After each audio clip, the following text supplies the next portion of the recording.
12th max example 3.27 solve the equation அப்படின்னு ஒரு third order equation கொடுத்துருக்காங்க.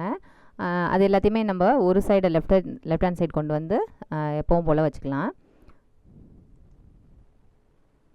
7x cube minus 43x square minus 43x plus 7 ஆகிடும். இந்த பக்கம் எடுத்துகிறதுனால லெஃப்ட் ஹேண்ட் சைடு எடுத்துகிறதுனால which is equal to 0.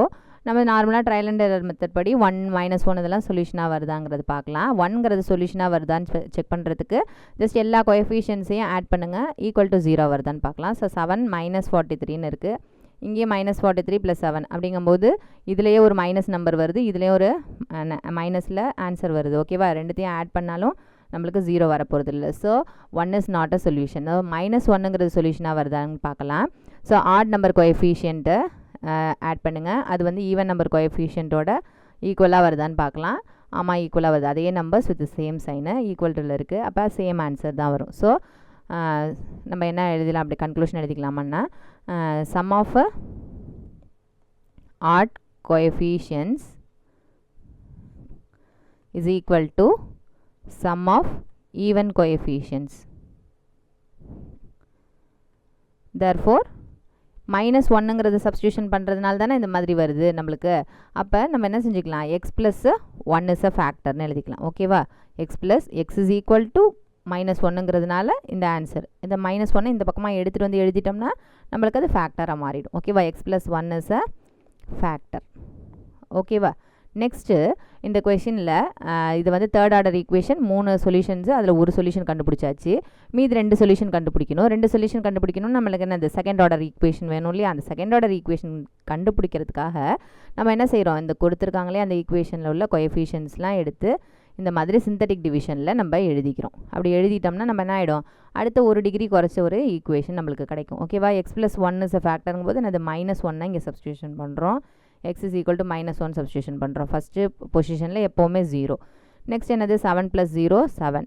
அதே ப்ரொசீஜர் தான், இது ரெண்டுத்தையும் ஆட் பண்ணுவோம், இங்கே ஒரு ஆன்சர் வரும், வந்த ஆன்சர் இதோட மல்டிப்ளை பண்ணி இங்கே எழுதுவோம். திருப்பி இதை சம் என்ன, மைனஸ்னால் மைனஸ் பண்ணிக்கணும், ப்ளஸ்னால் ப்ளஸ் பண்ணிக்கணும், அதே ரொட்டீன் தான் திருப்பி. ஓகேவா, 7 - 1 -7. நெக்ஸ்ட் இதை அடிஷன் பண்ணிங்கன்னா -15 கிடைக்கும். நெக்ஸ்ட் இது ரெண்டுத்தையும் மல்டிப்ளை பண்ணிங்கன்னா +50 கிடைக்கும். இது ரெண்டுத்தையும் ஆட் பண்ணிங்கன்னா 7 கிடைக்கும். 7 × -1 -7, ரெண்டுத்தையும் ஆட் பண்ணும்போது 0 கிடைக்கும். ஸோ இப்போ வந்து இது ஒரு செகண்ட் ஆர்டர் ஈக்குவேஷன் எழுதிக்க வேண்டியது. அது க்யூப்னு இருக்கு இல்லையா, அந்த ஈக்குவேஷனோட ஸ்டார்டிங்கு. நெக்ஸ்ட் இதனுடைய ஸ்டார்டிங் வந்து x² அப்படியே படிப்படியாக குறைச்சி எழுதிக்க வேண்டியதான்.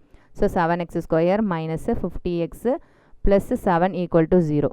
இந்த 5ஓட 0 நான் எப்பவுமே இப்படியே போடுறதுனால அது 0 தான், அது ஆக்சுவலாக 6 கிடையாது. ஓகேவா, நெக்ஸ்ட்டு இது ரெண்டுத்தையும் மல்டிப்ளை பண்ணுங்கள். ப்ராடக்ட் வந்து என்னது, 49, சம் வந்து -50. 49 1s are 49 நம்மளுக்கு தெரியும். ப்ராடக்ட்டில் ப்ளஸ், அப்போ ரெண்டுத்துலேயுமே மைனஸ் வந்தால் தான் அது இங்கே சம்முக்கு டேலி ஆகும். ஓகேவா, -15 வரணும்னா ரெண்டுத்தையும் அடிஷன் பண்ணணும், அண்ட் வித் மைனஸ் சைன், அப்போ ரெண்டுத்துக்குமே மைனஸ் சைன் கொடுத்துருங்க. இப்போ என்னது, x² கோஎஃபிஷியன்ட் 1 கிடையாது, 7 இருக்குது. அதனால் என்ன செஞ்சுக்கணும், வந்த ஆன்சரை 7ஆல் டிவைட் பண்ணிக்கிறங்க. ஓகேவா, 7, அப்போ இதை மல்டிப்ளை பண்ணிங்கன்னா 7 7s are 49. இதை அடித்து போட முடியாது, அப்படியே தான் வச்சுக்கணும். ஓகேவா, so x - 7 × x - 1/7 which is equal to 0. அப்போ ஒரு இண்டிவிஜுவல் ஃபேக்டரையும் 0க்கு ஈக்குவேட் பண்ணுங்கள், அப்போ எக்ஸோட வேல்யூ கிடச்சிடும். x - 7 = 0னா x is equal to 7, x - 1/7 is equal to 0னா x is equal to 1/7. ஓகேவா, இப்போ எக்ஸோட 3 ஆன்சரையும் கண்டுபிடிச்சாச்சு. Roots R -1 7 +1/7. ஓகேவா, -1 7 1/7, இதுதான் 3 தான் ரூட்ஸ். ஓகேவா.